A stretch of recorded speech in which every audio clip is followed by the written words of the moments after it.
Are you ready? The Cornelia Stephanie Show, Wake Up to Love, your call to action. Join Cornelia as she empowers others to live heaven on earth. Cornelia teaches listeners how to be the authority over yourself, embracing your inner guru. Feel yourself uplifted into limitless expansion, integrating ease and grace in a changing world. This show will cover topics such as unconditional love, your physical body, how to be in extraordinary relationships, create financial and emotional wealth, embracing entrepreneurship in the new earth.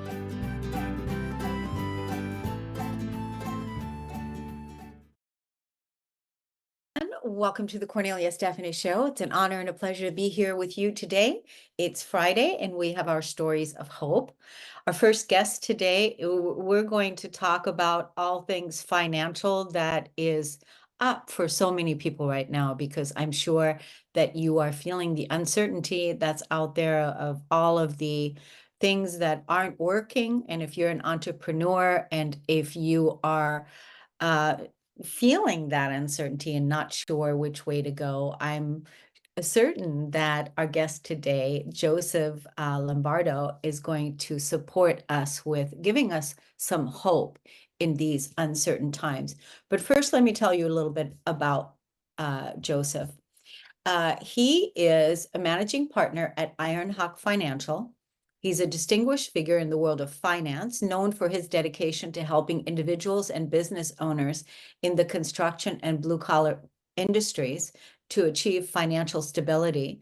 His career was profoundly shaped by personal family tragedies, which brought to light the critical importance of comprehensive financial planning. Maybe we can touch on that too a little bit, the critical family tragedy. That's always a piece. At Ironhawk Financial, he offers a range of services, including life insurance, long-term care insurance, business coverage tailored to each client's unique needs. Joseph is not only an expert in his field, but also a passionate educator, authoring books like There Is a Better Way Than 401k and Being Your Own Bank. His work has been recognized in the International Business Times, and he has been featured in prestigious lists such as Inc.'s Top 40 and Under 40.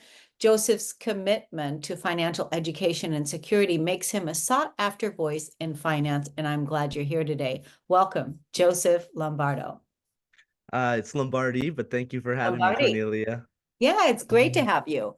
So, okay, all things, let's just quickly touch on how you got into this business, because it was through a family tragedy, something that happened that got you started in this field.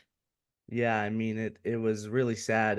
My dad owned a company called JV Lombardi Builders. He was a multi-millionaire from nothing. I mean, after my parents divorced at 4, we lived in an attic with no running water. We ate noodles and eggs with ketchup. We ate hamburger helper with no hamburger meat. And I lived in extreme poverty. And then my grandmother gave my dad a loan to start JV Lombardi Builders, and he became very wealthy very quickly. And then what happened was he was trying to hang a mural on a mansion in Greenwich, Connecticut, where like the CEO of the NFL was, the CEO of Coca-Cola was at the time in the late 90s. And the crane jerked and he ended up falling 3 stories off the ladder because he was holding on to the mural. When it cranked, it knocked him off and he fell.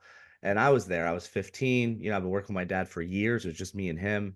And to watch your hero fall and then a bone in his foot just disintegrated into 1,000 pieces when he fell, because he was a big Italian burly contractor guy. And he was in the hospital for 2 years. My sister was born 2 pounds 7 ounces, fetal alcohol syndrome. My ex stepmom drank vanilla extract and Listerine during pregnancy because my dad was in AA and she knew she couldn't bring in regular alcohol. So now here I am. The stepmom's in rehab. My dad's in the hospital getting surgery rehabilitation, and I'm 15 years old with this 1-year-old, right? So we didn't have anybody else, right? I don't have a big family. My mom wanted to party and do drugs and live in Boca Raton, and that's what she did. She didn't want to be a mom. And so basically what happened from there, I had to drop out of football, track, and basketball at Fairfield Ward High School in Connecticut and go work at Child's Garden on Mona Terrace. It was a daycare. So I would wake up, I get her ready, I get myself ready. I walked because we were about a mile away from the high school and about three-fourths of a mile away from the daycare. I'd walk to the daycare, I drop her off, I go to high school, I do a full day of high school, I go back. I worked at the daycare from like 2:30 to 6 when they closed. And then at least that helped me watch my sister, made me a couple bucks. I took the bucks, walked down Tunx's Hill to Burger King. So it really affected me, because I couldn't say anything because DCF would have came in and put me and my sister in some home I was unfamiliar with. So my dad didn't plan right. And then shortly after that, my mother dies of cirrhosis of liver from all that cocaine and alcohol and partying she wanted to do and not being a mom. Killed her at 52 years old. And she had no life insurance. So guess who had to front the bill off a mom who didn't want you? Had to pay 20 something $1,000. She died 10/3/09.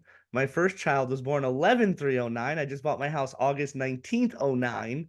So it crippled me financially, to say the least, on top of losing, your mother and never connecting that mended, broken relationship, which devastated me and put me in deep depression and anxiety and took me years to get over. But, and then shortly after that, I get a phone call. Hey, your grandmother had a stroke, led to dementia. She's in Ludlow Nursing Home in Fairfield, across from Sacred Heart University. And within 7 years, 4.2 million gone.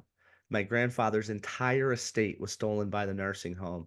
Took him 40 years to build that up. He owned Lombardi Masonry and built all of the Westfield Shopping Mall foundations in New England. So it really affected me, and when I was like 12, my dad took me to a job, that house, that row of all mansions that he was working on when he fell. And he said, "Go play with this son while he prices a job." And so I go down, and he's like, "Let's go downstairs." And I'm thinking, "Where's the stairs?" We take an elevator down in the basement. And when I say we took an elevator, it wasn't like a 2-second ride. It was like a ding, ding, ding. I'm like, "Where the heck are we going?" And he opens the garage, the elevator, and there's a baseball field underground in the basement. Wow. That's what I said. I had a blast, right? He had it was like Chuck E. Cheese on steroids, like this kid had as his house. He had a pitching mound, a batting cage. It was insane. A basketball, little half a hoop in the basement. It was the craziest thing I've ever seen. So I get back in the car and I'm like, "Dad, what does that guy do?" And he goes, "He works on Wall Street." So since I was 12, it was implanted in my brain that I wanted to work on Wall Street, not knowing what the heck it means at 12 years old. I don't know what Wall Street is, but everything came together. And then you fast forward to me bartending when I was 19 years old, and the CEO of Northwestern Mutual came in. So it was the best service he ever had, gave me $1,000 tip on an $80 meal, and said, "You need to come work with me." So when I was a sophomore in college, when I was at Southern Connecticut State University, where I met my wife the first day of orientation, been together 22 years now, that changed my whole life. So it's almost like when you look back on my life, it's almost like it was already written and I'm just living in it. It's very weird how things happen that you look back and you're like, "That's crazy how everything matches up." And what a wonderful storyteller you are. Very inspiring.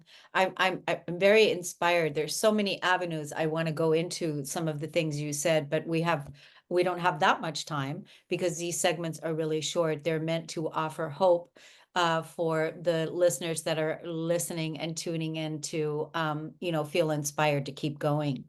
And so you've certainly given us that your life has already been, it was already written, and even though there was a lot of tragic events, but that things are good.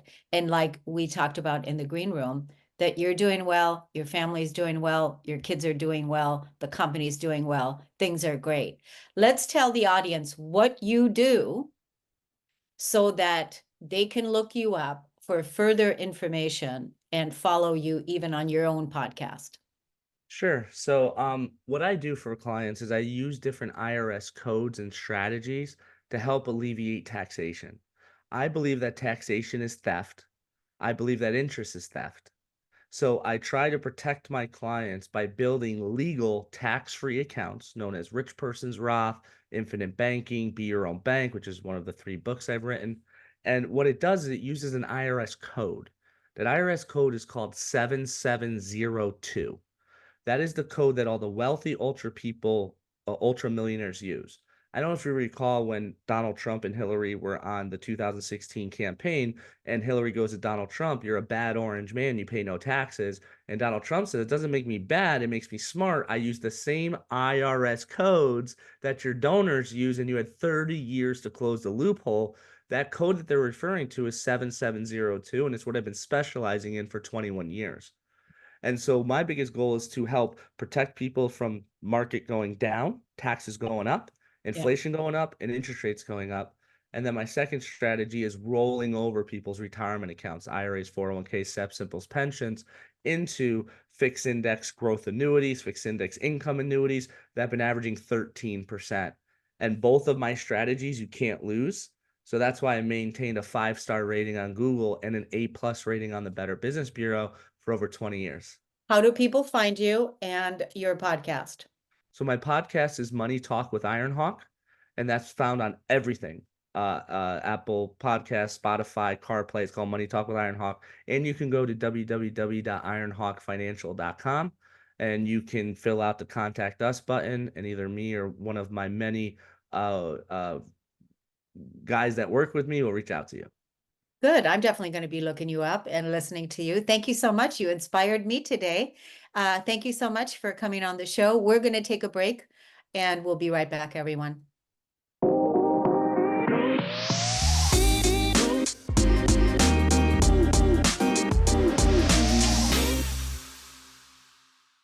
Welcome back, everyone. I'm so excited to introduce us to our next guest, and that is Alyssa Wolf.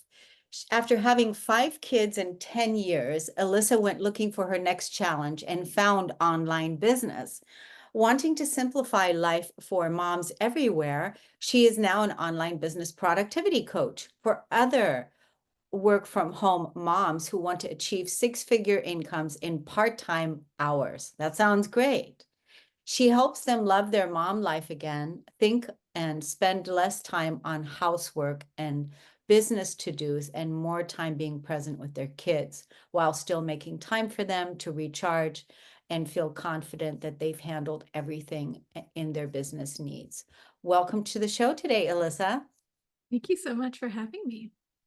So what happened that got you started in this particular online business world, making 6 figures? That's a huge piece. You know, a lot of entrepreneurs that want to achieve to live, experience 6 figures are not, because it's not easy for an entrepreneur to do that, even though there may be many programs out there, people talking about that you can, but being an entrepreneur by itself is challenging.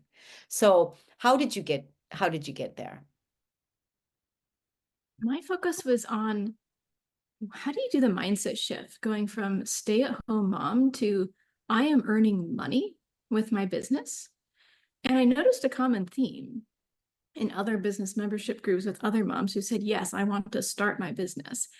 It was the side hustle mentality of I can bring in a few hundred extra a month, which was working in like small cracks of time in their days. It was not, I want to make 6 figures. What do I have to do? How do I have to prioritize this to treat it just as much like a real job as my husband's? Mm-hmm. Good. So that was what began there. But you also said you went to college before, and tell us about that. Yes, I had intended from the time I was 14 years old to pick a major that exactly suited my gifts, talents, and abilities. Like my parents told me I would go there, I would complete it, it'd be done in 4 years, I would get the perfect job, meet the perfect man, have my family, have my purpose, everything rolled into one. And about 1 year into my major, I said, I am not cut out to be a teacher. I have got to change this. So I went back to the drawing board, rejiggered, and I looked through every single major that college offered, and not one of them sounded like something I could do for 10, 15, 20 years and be happy and satisfied. That was a real blow to my view of the world, which was just the right answer is there waiting for you. All you have to do is find it. It's just match your particular peg with the right hole.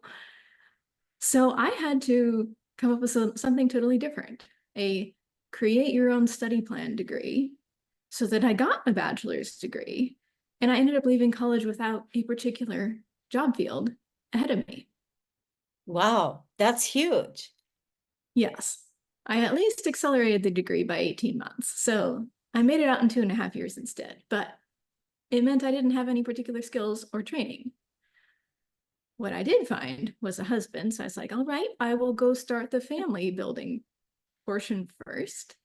But I still really want this, not necessarily job, like overarching purpose in my life beyond the raising of a family. And I'm still inside kind of mad that it didn't happen for me. I followed all the steps. Like, what did I do wrong?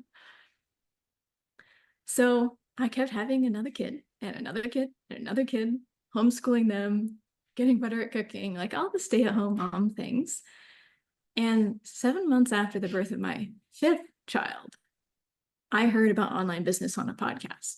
I was like, whoa, I don't have to wait till I am a 50-year-old empty nester to impact other women's lives if I do the online business route. Because at that point, that's what I was thinking. I picked staying home with my kids. This is me for the next 30 years. Like, I made my bed, I have to lie in it. And then hearing that podcast opened up this whole new world of possibilities to me. It's like, I think I need to go for this. Otherwise, I am choosing to wait to midlife. And if I always said I wanted the purpose sooner, I have to step out in faith and try this. And so you did. And so I did. That was over 4.5 years ago. I And did not. so was that a training offer that was being offered for the online business, like how to be a coach, was that what that was? It was someone's promotion for like, here, join my business boot camp type of a thing. So that And kicked you off. joined that, and that really supported you. Yes, I took a lot of different courses and studied from there. But fundamentally, at that point, I had to treat it like, if this is going to be a real job, I have to show up in my day like this is a real job with set work hours and telling my kids and reprioritizing the housework, and somehow find a way to meld these roles of the stay-at-home parent with the cook and the laundry washer and all of that stuff, along with I am the business owner. I ended up becoming a coach. So now at the coach hat, I am the content creator without dropping anything. I still wanted my marriage. I still wanted my kids. I still wanted to homeschool them. I still wanted to eat food cooked from scratch. Like, I was putting more in my life, not trying to swap one of my roles for the CEO hat. What I'm hearing from you, it's really interesting because you demonstrated that with the way that you left college. And, it seems like you just looked at the situation and you reassessed and checked in again to see what's important to you and how can you, instead of being, you've mind's shifted your limitations, that whatever you were dealt, the hand that you were dealt or whatever, and you did that. And that's how you do things. Those are your creator abilities as a creator. You do that. This is something that you naturally do. It doesn't seem like this is, it just comes natural to you. So maybe that's also something that you help others do. Is that right? That's correct. I'm pretty good at the goal setting part of, all right, and if this is a priority to you, how do we make it show up in your time, your money, the calendar? Like, if you want this, let's start acting like it. My advisor may have gotten tired of me in college, and I kept calling to say, how can I cram this in further? But I made it happen. And it was not as hard as I thought. Right. So how do clients work with you today? How does this show up? Who are your clients and how does this show up in your world? My clients are women who have already gotten their business off the ground. So they're past I'm making $400 a month. I don't know if this is my ceiling while my kids are with me. So they already feel like they're successful. It may not be the success they wanted to hit, but they've proved their concept. They're making money. And they're starting to look around and say, I am too busy. I feel guilt. Like, I'm a stay-at-home mom, but I feel like I'm working all the time. I wanted to be present with my kids. I'm not. Or I am too successful. I am too busy. I have too much on my plate in my business, plus all the home stuff still. What do I do now? Because I'm a finite being with finite energy. Like, all my self-care time has gone by the wayside in order to ramp up and scale this business. So fundamentally, they're looking for a change. They're looking for a way to go back to the work from home dream life that they thought they were getting into. They're looking for a way to make all the priorities play together instead of feeling like they have to pick the CEO, business owner, the great marriage, the wonderful relationship with their kids. How many hours a week do you work in your business? I stick around the 15 to 20 mark. 15 to 20, and you're earning 6 figures. Not earning 6 figures yet because business strategy is not part of my coaching. It's the time management, productivity, work-life balance. So I mentioned the 6 figures to attract the people who have that as the goal, as opposed to the side hustle mentality. Gotcha. That's very clear. Let's tell the audience how they can find you on social media or a website. Yes, my website is yourunbusylife.com. The best way to hear from me is probably my podcast, The Unbusy Mom. We do really short, bite-sized episodes so that we can transform your life in like 5 minutes, twice a week. Oh, so the podcasts are about 5 minutes twice a week? That's correct. That's great. Wow, that's pretty good. That's like, and what's the podcast called again? The Unbusy Mom. The Unbusy Mom. I like the idea of 15 to 20 hours. And how old are your children now? 5 through 15. 5 through 15. Wow. And what a beautiful role model you are to them as well with what, you're teaching them. Are you still homeschooling? I'm still homeschooling. They're now old enough to all be in homeschool. And yes, to my surprise, some of the high schoolers are now thinking, how could we merge our career aspirations with working from home? Wow, this is really good. Yeah, I mean, the kids are learning how to become independent and, work from home and live their life according to what inspires them, what their purpose is, by the role model that is an example of what you do, and the way that you shift the mindset and how you're showing up for yourself and your family. It's very admirable. I want to let the audience know how they can find you on your social media. Website is best. I'm not really on social media. I don't own a smartphone. Those are intentional life choices as well. Wow. So what's the name of the website? Yourunbusylife.com. Yourunbusylife.com. So you're not on social media. That is correct. So how do your clients come through client referrals and or podcast information? Podcast, yes. I have an email list. There are a lot of referrals. I can build relationships inside of memberships I've got. I don't think that counts as social media per se, but it is social networking maybe. What is your platform for the memberships? I am part of other business mentors and coaches, so it's whatever they picked. So that could be Circle, that could be Kajabi, that could be, wherever they let you have courses and collaborative stuff. Gotcha. Well, I'm impressed, Alyssa, with what you're doing. I'm really proud of the children that you're raising and how you're teaching them how to be independent and go for what it is that they want. How great that they are being raised by you and not by the system out there later, so that they don't later on have to undo some of the conditionings that's put upon them. So I think it's wonderful. I want to thank you so much for coming on the show. You're so welcome. Yeah, we're going to take a break on the Cornelia Stephanie Show. We'll be right back.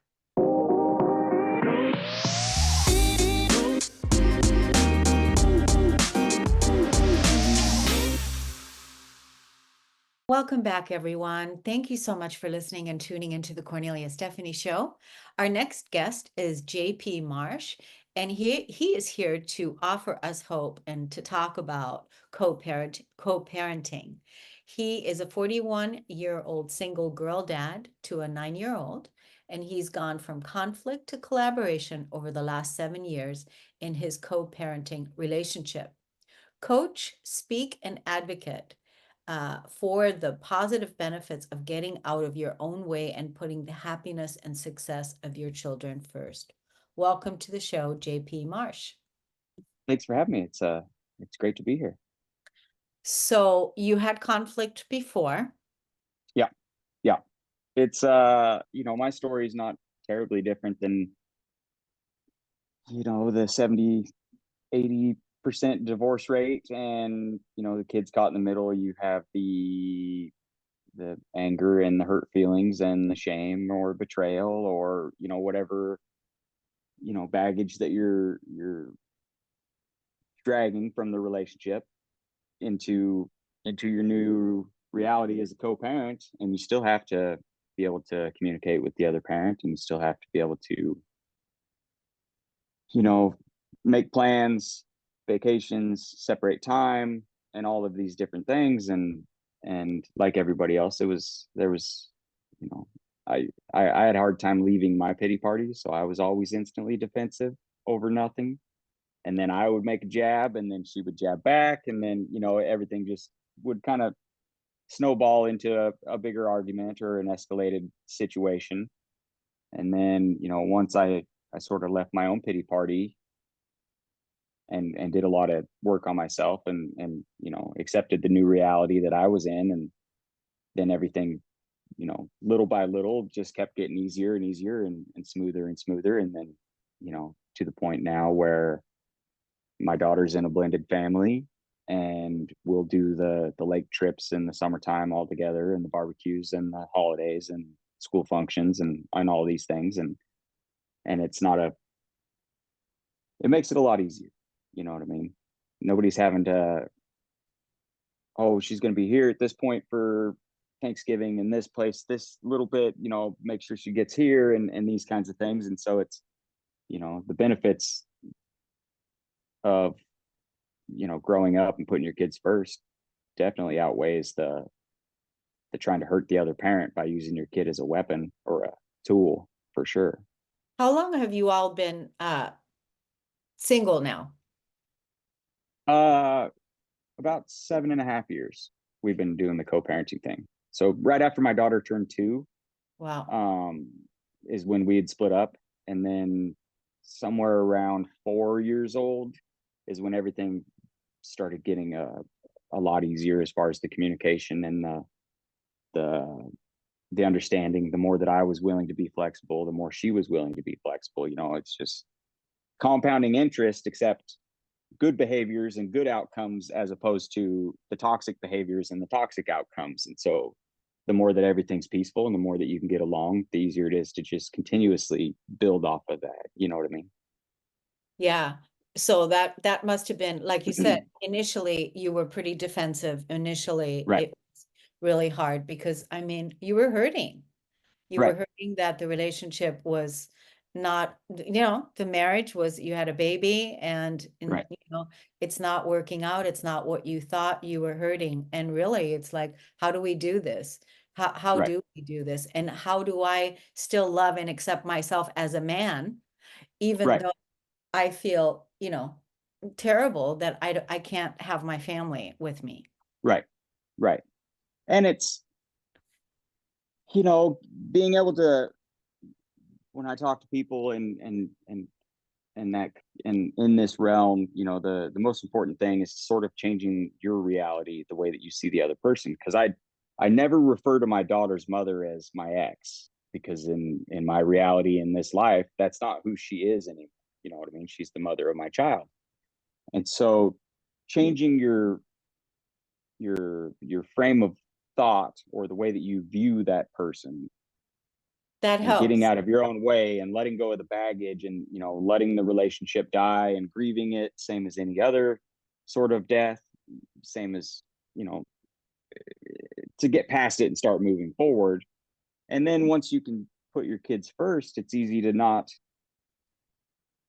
start engaging in these negative behaviors and finding your triggers, and not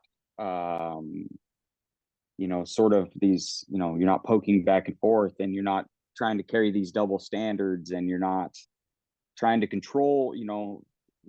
Once we redefined our reality, the the controlling aspects of a relationship and you need to be here and you need to do this all kind of went away because we're the other parent, not kind of half in, half out on a relationship, mind frame. I really like the idea that to view the relationship, the ex, not to view her as the ex, but to view her as the mother of your child. I really like that shift. Right. It's much softer. It's more empowering, and I'm sure that the way that you and your the mother of your child, the way that you relate with each other is also, beneficial for the health and well-being of your child, of your Right. daughter. Oh, for sure. Yeah. I mean, because she's got to be happier, because there is not that animosity going on sometimes in relationships like that, where one parent pits the other parent against each other. So then you've got that whole thing going on with the child, and that's also happening there. So Right. if the child doesn't have to deal with that, that's already a huge win. Yeah. And I was always conscious and aware of, whether people want to admit it or not, almost every kid or every child thinks that they're 50% mom and 50% dad. And so if mom or dad is constantly, belittling, badgering, talking down, talking about all these things about the other parent, whether the other parent is there to defend themselves or not, you take that out of the equation. But the kid is sitting there taking all of those punches. You hate dad that much, you must hate me that much. And that, reframing our situation and the relationship that we have and reframing how we spoke around each other, about each other, and that kind of stuff. At least, I mean, what she did at her house and around my daughter, that was out of my control. And, if you can't control it, there's no point in worrying about it. But the better that I was and the less confrontational I was, then the less that she was. And it became really easy to communicate openly and effectively all the time. Did you come to this? I'm just curious. Did you come to this on your own, or did you receive counseling about this? On our own. On your own. Okay. Yeah. So Yeah. we weren't married, so we don't have any court type stuff, you know what I mean? And so the schedule, who's pays for what, and when she's with me, when she's with her, and all that stuff, we've all figured that out on our own, just being adults.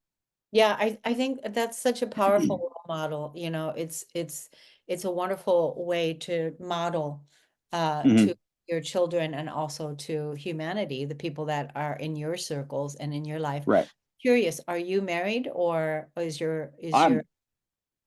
I'm not, but my daughter is in a blended family. Okay. And so I don't think they're technically married, but my daughter's mother and her partner, and then he has a son that's there half the time, and then, but even, when we're doing a lot of these school functions and a lot of these things for all the kids, and even her stepbrother's mom and husband and baby, and so there's 3 adult Right. kids running around doing all these things that we're doing constantly, you know what I mean? And it's, nobody makes it weird, and so it's just not weird. Because I want to let the audience know how they can look you up and follow you. I think you're a wonderful example of being a single girl dad, and I think that's just great. We need more men like you out there, so keep Right. being an example. Let's tell the audience how they can look you up. Are you present on social media, or how do you? Yeah, Instagram is usually the best way for me. Most all the stuff with the co-parenting and these things, I kind of direct to Instagram because I'm not the biggest fan of social media. Yeah, no, a lot of But men, I don't know a lot of men that yeah, are. Like, what's the handle? What's the handle? at JPMRSH. JPMRSH. That's the Instagram handle. So you all can look there and find more information. Do you usually go on like what, twice a week or something like that? I do. I go on there and I check it and stuff like that. But I'm available for, if people have scenarios or questions, or send me a message, and then any messages that come through Instagram, then I just kind of have it isolated there to be able to, give advice or anything that somebody might be running into. There's a lot of different, pitfalls and booby traps and speed bumps in the co-parenting thing, because you think that everything's good and you're going to be cruising right along, and then all of a sudden gets thrown into the spoke of the wheel, and then it becomes a big issue. Or when one or the other starts dating, usually is a big pitfall and causes a lot of uproar and a lot of anxiety and a lot of short-temperedness, you know what I mean? Or a lot of people, for some reason, get into competition with each other on who can do the best Christmases and the best vacations and the best, school clothes and all of these different things. And having an outside view from somebody that kind of goes through a lot of that stuff and deals with it, to be like, why are you concerned about something that doesn't matter? Yeah. How old is your daughter now? She'll be 10 on New Year's. Oh, okay. She'll be 10. Okay. Yeah. So, yeah, I don't know. Like, I was just thinking about that, because you said you guys separated when she was 2. Mm-hmm. And I think, like, I think it's harder to separate a broken family when the Right. kids are older. Right. That's harder, but when Right. they're 2, that's still, It's kind of all she knows. And yeah. so when we made the decision that it wasn't going to work, it was kind of, a now or never kind of deal, because, you could definitely get kind of trapped feeling like you need to stay for the children. And then, I was kind of raised in a household, a disconnected household like that. And so I always convinced myself from a young age that 2 happy households was a better route than one not so happy or miserable. Yeah. Yeah. And so do you feel that your daughter is feeling fulfilled and she's happy with, even though the way that the families are, you feel that is happening? Yeah. But she comes and goes as she pleases. And so it's not a deal where she can't come over to my house if she wants to. Or, we live 6 blocks away from each other in a very small rural Oh, area in eastern Montana. But we're on the same page. So if she's grounded at mom's house, she's grounded at dad's house. No tablet there, no tablet here. oh, The that's food good. that I I think make, dinners are relatively similar, the nutrition and all of these different things. And so it's not a deal where we get pitted against each other, or it's a play favorites kind of thing, because one's trying to make up for not getting as much time. So it's not like every time she comes to my house, we're going to the water park and going to the here and going to there, and I'm doing all these things to try to make up the time that I'm missing. And so it works out. so. Basically, it's kind of like she lives in 2 houses. Mm-hmm. And she can come and go to either house, and there's a Right. parent there that has the same values and principles, and she has to adhere to those. Right. Right. Same That's kind of chores, same kind of everything. that's ideal. I mean, Mm-hmm. that's really ideal, isn't it? For all of you. Yeah. And it makes it easier because, I won't have to deal with the anxiety, or, as she gets older and wants to be more independent, the same structure and same rules and same sort of, like you said, values and morals are at both houses. And so it's not going to be a deal where she's just going to want to only be at my house because I let her do whatever she wants to and mom has rules, or vice versa. And so the amount of time that each of us will get to spend with her all the way through school is going to be, pretty consistent to how it is now, because like any teenage kid, they're going to want to go where they can have the most freedom and the least amount of rules. And it's not going to be a difference between here and there. So nobody's going to, feel like they're getting cheated out of time, or, you know, it's not these big arguments about, you know, enforcing rules and, you know, the responsibilities of growing up, helping to clean in the house and cleaning up her own messes, and, you know, helping to cook dinner and that kind of stuff. So You and I'm, the mother, I just give her a lot of kudos. I give you a lot of kudos. mhm, But the two of you coming right, together to talk this all through, because this all mhm, had to be agreed upon. right, right. And it's, I know, and we talk a lot, you know, it's little conversations frequently, a couple times a week, you know, can you be here? Can you be there? Pick her up, drop her off, you know, help with this, do this, these kinds of things. Don't forget about, you know, day-to-day adulting is not my strong suit. It's one of the areas that I lack, you know, the planning and the scheduling and the reminders, and I'm better than I was, but I'm still not great. And her mother understands that. So I get the reminding text messages and the reminders all the time. And now that I'm not defensive, it's not like she's nagging on me. And so I can just openly accept that flaw and I say, want to okay, yeah, say, that a lot of men are like that. Men right, don't men are not planners. They don't right, like to have things planned. That's women do that.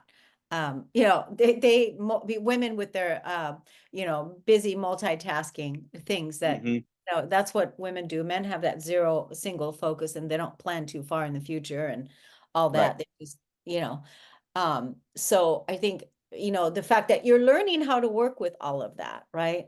right, right. And it Yeah. makes it easier, you Yeah. know, and then we'll have the bigger conversations, you know, once every couple months, every 3 months. She'll give me the layout of everything that they have planned, you know, like we're going to try to do this for this holiday, and we're going to try to do this for that holiday, or these are what we somewhat have planned, and yada yada yada.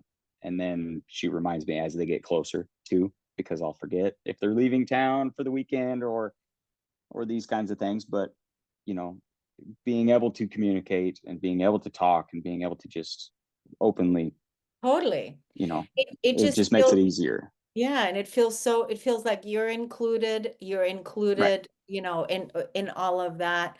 I Hmm. think he's doing a really well job in including you, and just the two of you coming together to talk this through, and like you said, put your child first Right. instead of bruised egos or competition or harming and hurting each other.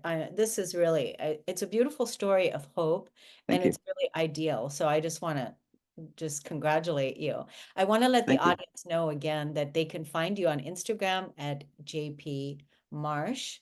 Hmm. And what do you want to say to the audience today, the people that are listening that are in a situation like that where it's very difficult or they're having challenges? What do you want to say to them?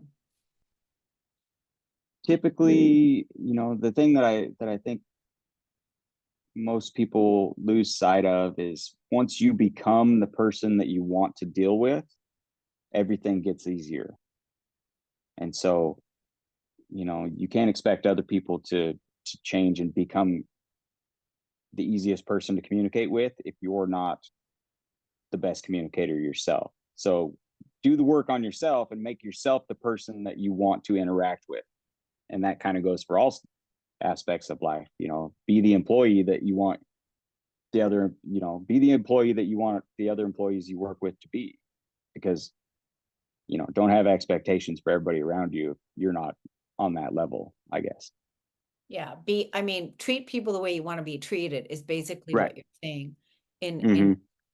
and be the communicator. Don't project your energy Yeah. always on the other person. Take responsibility for yourself is what you're saying. Yeah. Yeah.